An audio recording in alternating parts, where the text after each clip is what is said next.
In this video I'm going to show you how to install a plugin on your website.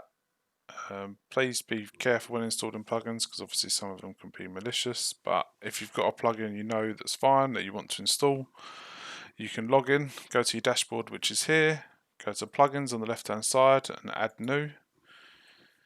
If you've downloaded the plugin and you need to upload it yourself, you need to click this button up here and then drag it onto this section and then press install now. For the example, what I'm going to use the search function and search the WordPress for the plugins that are available. So I'm looking for a PDF embedder, and this is the one I want to use here. You can see it's got 4.5 star rating with 300,000 plus installs. You go on this one, press install now, and then once it's installed from the internet, it will give you the option to activate, and you want to do that as well.